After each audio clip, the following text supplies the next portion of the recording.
Becky has now returned, a little bit wet. So anyway, Truth and Tradition, this is the world's largest growing newspaper. You've no doubt seen it on YouTube being pushed heavily, and very good advertising. They are anti-China and they pretend that they're producing Truth and Tradition. And I am not a Chinese agent, right? Let's make that straight. I am no fan of China. I think they should be way more democratic. I think their human rights record alone would mean that the West, including the United States, would look at their own human rights records and make them better and stop trading entirely with China until China actually becomes a nicer country. But that's not happening, is it? Because America and Canada and a lot of other countries exported most of their cheap labour to China, so China could use repressive regimes to make cheap stuff that we want to buy, which has led to a whole bunch of issues, but not really a big election topic in the States for some reason. It would be for me. Anyway, so who makes this magazine? So whenever you get any information, whether it's traditional media like this, delivered untraditionally, hang on. Are you okay there, Becky? Are you okay, my little fluff bum? It's hard to get comfortable. So who makes this? Well, one of the major fundings of this is secret. So there again, all press should be free, and who controls the press should be well known, and who funds it should be known. This is mostly come from Falen Gong. Falen Gong have been used for various things in China, including organ transplants against their will, and have been treated pretty badly. So no surprise they hate China. They're trying to call this, and you're going to love this, the CPP virus. It really is not. It's a natural virus. It's a coronavirus, and it's been labelled by the World Health Organization, a highly respected body around the world, unless you want to blame them for your own inadequacies. And they prove their case in this, and they claim this has been well researched. Of course, they don't actually have any of the research available for you to check it. So there you go. Why the coronavirus should be called the CPP virus. Infected with the CPP virus. So they talk about why. They talk about the P4 lab in Wuhan. It's the basic, again, conspiracy stuff here that China accidentally were doing stuff. One of the stupidest things I heard recently was that China had made a virus against SARS-1 and accidentally released it, which has caused SARS-CoV-2 disease. People not study science? Anyway, so finally the CPP virus reminds the people of the world that the source of the virus is evil. This is a communist virus, and the name CPP virus, Epoch Times, reminds the world of the cure, ending the Chinese Communist Party. Well, I don't agree with ending the Chinese Communist Party anymore, ending the Democrats or the Republicans. I'd like them to actually represent the people of the countries they represent, but that would be nice, right? So let's go to page 2. This is 8 pages. How Beijing's cover-up led to a global pandemic. So it's pretty well known for 3 to maybe 6 weeks, some people in China, specifically in the Hubei province, were aware that there was a new pathogen that was killing people in small numbers, and they kind of covered it up. In fact, the police actually deliberately covered it up. Now, to then say that, oh, it was a deliberate policy of the Communist Party, yeah, maybe they don't like bad news being spread around. Certainly President Trump doesn't like being asked hard questions and calls it fake news and insults the people asking him, especially when they're women, when he's asked hard questions about his inadequate response. So that's a normal thing. And I'm not in any way excusing the CPP here, but the issue is, how long did they cover it up for? Well, they didn't cover it up for that long. They notified people as fast as they could. They got a response that was incredibly attacked by the world very quickly in terms of lockdown, and they stood all over it, and they brought in tens of thousands of healthcare personnel into Hubei province to prevent further deaths. So they pretty much, once they stopped pretending there was nothing wrong, they pretty much acted like it was the end of the world. So they were taking it very, very seriously. So I think it's a bit of a stretch to blame the global spread on China. Why did it spread? It spread because the peoples of the planet have normalcy bias, and nobody believed, and I still think a lot of people don't believe, strangely enough, that this is a Spanish flu pandemic. 1918 to 1920, Spanish flu killed 20 to 50 million people around the planet, so you can call that 40 to 100 million. These days it kills 660 minimally, 1,000 in America. You can call that 1.2 million now. So it was a disastrous flu, and you will really, at this point, if you are going to make videos talking about this, you should have really studied Spanish flu. But I understand people like to just make videos. However, if you're watching them, be discerning as a viewer. So here we go. This is absolutely amazing. So yes, they did downplay it. They didn't make it public that there was an outbreak until December the 31st of 2019. Okay. They did clamp down on doctors and other personnel. We never mention nurses because nurses don't exist in people's world. They did downplay it, downplayed it a lot. But once they stopped downplaying it, they started to tell the world stuff. They started to tell us things like, it's airborne, it is killing people, it's killing a lot of people, and the only way to deal with it is to have an absolute crushing lockdown. They did tell us that. They told us that quite clearly in January and February and March. The fact is that our health organisations in our own countries and our own governments largely ignored that and downplayed it. My own head of IP&C stated quite clearly that there are no asymptomatic transfer, long after China said there's asymptomatic transfer. My own head of emergency planning told people you don't need to wear a mask because it's hand contact only, long after China pointed out it's airborne. And not just during intubation, but when you're travelling on a train. People cough, it goes airborne, people breathe it in. Is that a form of droplet? Yes. Is it true airborne like measles? No. But who cares? If you go to your local supermarket 5 minutes after somebody's coughed in the aisle, you're going to inhale it, right? Unless you wear a mask. So there you go. So this rag was sent out to people, and there's been large arguments of people saying, why is this being delivered by Canada Post? Because it actually borders on hate towards Chinese people. I think it's okay to hate the Chinese government. I do. 21 million fewer cell phone users in China may suggest a higher CPP virus death toll. Interesting. Could be. Interesting information. But then you talk about China's bioweapon ambitions, and there's little pictures there reportedly inside of the P19 laboratory. Japanese imperialism gets a kick in this as well, China, etc., etc. But what's in the middle of this? So this is aimed at Canadians, right? What's in the middle of this is the timeline of CPP cover-up and Canada-Taiwan actions. So they actually have a timeline. Now, like most conspiracies, some of the timeline stuff is accurate. Some of it is not. The early part is pretty accurate, where it clearly shows it's spreading and nobody knew about it, and until November 17th when they had the first patient and nobody knew what they were looking at. The first documented patient was December 1st, and of course Dr. Wen Lang of Wuhan was silenced and then died of COVID-19. Very, very sad. But the British government is stopping coroners' courts looking at the lack or inadequate access of PPE as a contributing factor to the death of national healthcare workers. That's at the end of April 2020. So, you know what? None of us are clean here. None of our governments are telling the people the truth, nor allowing a full and free inquiry into any of this stuff. And anybody out there thinks their country is an exception to that is deluded. On January the 19th, the World Health Organization, you know, the organization that spread it around America and caused Trump all of these issues, on the January 9th, the World Health Organization advised against the application of any travel or trade restriction on China. That was a huge error. I said so at the time, not at the time, but quite soon after that. The only way to stop an airborne pandemic is to actually stop all sea and air transport into the infected areas. And a quarantine zone around those areas should be really and vigorously done. Then if anything gets out, you can then do contact tracing and clamp it down.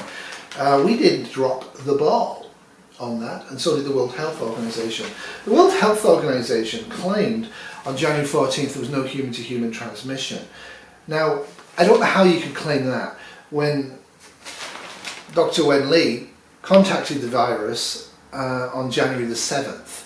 So fully a week later, the World Health Organization is still pushing there's no human-to-human transfer. What they later on did was say there might be some human-to-human transfer. They were very late on this, and how much of that was caused by underfunding, because they're very underfunded, even more so now, and how much of this was caused by trying not to offend one of its major donors, China, It's interesting. Bear in mind, the World Health Organization praised China's response to this. It's also praised America's response to this. I think both of those things have issues, at least for me. So they didn't do the lockdown until January the 23rd. And I think, by January 23rd, when they locked down, we should have been locking down China, right? Canada didn't. January 25th, we got our first case. Not saying where, but we did. Anyways, they go through the timeline. The timeline is interesting. The bottom line here is that it then becomes, as you go down the timeline, it becomes more and more skewed to give the impression that the World Health Organization is working only for China and that China is evil. Both of these things are fairly true to some degree, but the World Health Organization is also working for America. They've done the same things for them. So, is this bad? We missed the boat on containing COVID-19, Senator says. Yeah, you did. The West did. We should have shut it down. Certainly by the 1st of April, at the very, very latest, there should have been no flights into or out of China and no boats landing. They talk about the urn shipments again. That's a common one. They talk about how many urn shipments were done. They talk about the bioweapon activities. Where the ties with the communist China are close, the CP virus follows. So there you go. America is very close to China, and so America is having a big outbreak. The thing here, this is where it borders on racism. We're trying to suggest that most of the cases in the West came from Chinese tourism. Whereas in fact that probably is definitely an effect. Most of the cases in the West came from Westerners traveling. I think that's fairly well known. And to actually say, well, it's because they're Chinese and Chinese deliberately, in a way, they spread this deliberately, is a really interesting take on it. Now, yes, they are using fake and hijacked Twitter accounts, but so did Hillary Clinton in 2016. So where does this leave us today? This is an example of the sort of thing that you mustn't use for information. Specifically, if you're predisposed to believe it's a bioweapon because you can't comprehend natural evolving of bacteria and viruses, this is going to reinforce your viewpoint. If you want to blame a country, this is definitively going to help you blame this virus on China. So it probably started in a wet market. We don't know for sure. It's hard to figure this stuff out. It takes years of detailed search to find this stuff out, like HIV. It takes a while.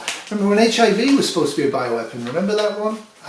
It's a perennial, repeated topic. Nobody can comprehend that nature can evolve and nature can cause us suffering and death.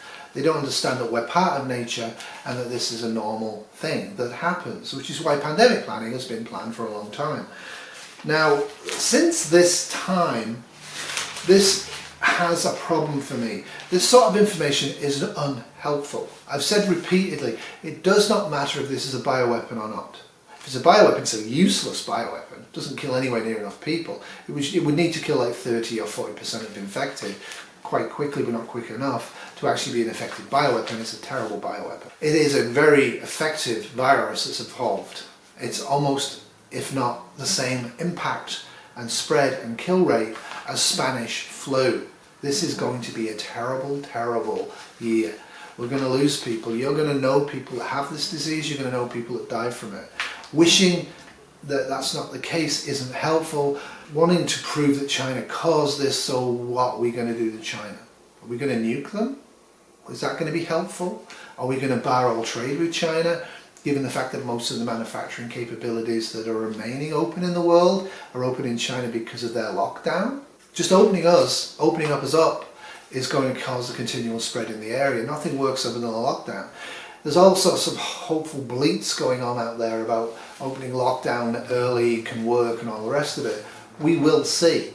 I maintain that this disease, COVID-19 disease, will kill approximately 2 million Americans. I maintain that this will kill 50 or more million people globally over the next 18 months to 29 months. This is a serious disease. You can protect yourself from it.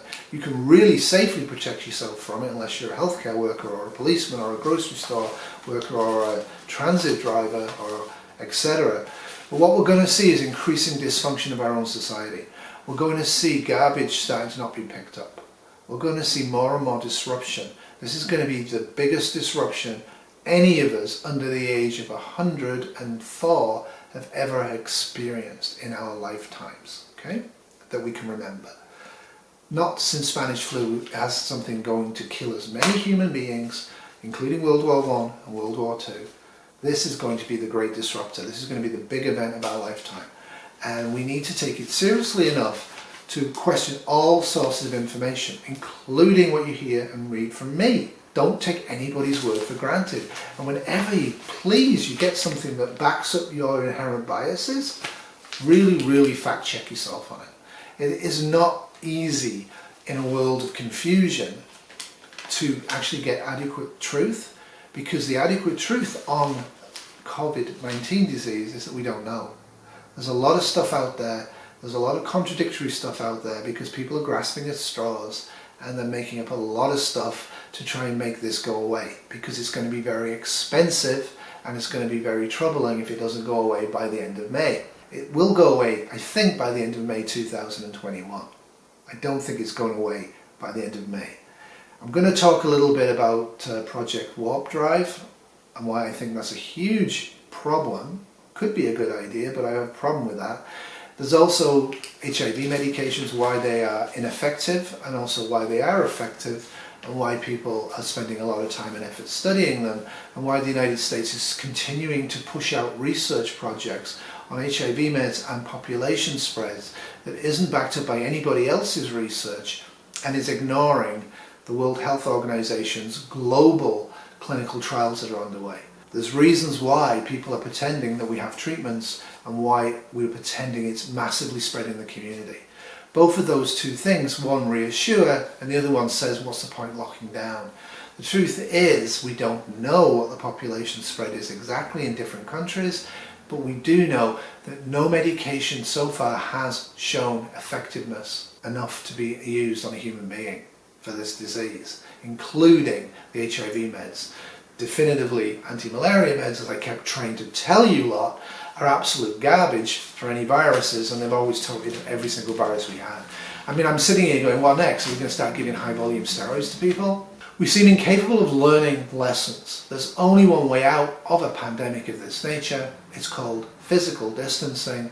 We need to reorientate our industrial capacity and our agricultural capacity to protect the workers from catching the disease, but to maintain supply lines. We need to furlough most of our workers in our economy and give them reasonable, adequate income from the government subsidy so they can actually have rental stability and food stability. If we fail to do any of those things, we're going to run out of food and we're going to have mass civil disobedience and rioting. And this is going to go on much longer, and more people are going to die from it than should have died from it.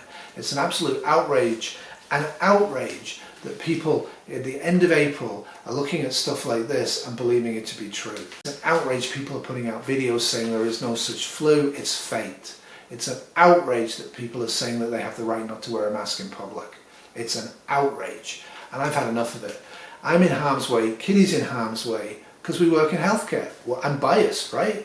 But so are you, you're in harm's way. Like, what the heck? If you wear a mask in the supermarket, what's the big deal? It means that you're highly unlikely to pass the infection on in the air. So if everybody's wearing a mask and you're wearing a mask, you're much safer shopping than if nobody's wearing a mask. And to claim that you have the right to choose not to wear a mask means you're claiming you have the right to choose to kill people who aren't wearing masks as well. I don't think that's an appropriate response. It's certainly not a prepping response. Preppers by our nature, we should be doing everything we can think of to mitigate or remove personal danger to us and our families and our local communities. And a lot of preppers are hopping on the psychological, ideological bandwagon that all socialism is wrong and this is a Chinese disease and everything's going to be fine. Anyway, that's it from me. Toodles.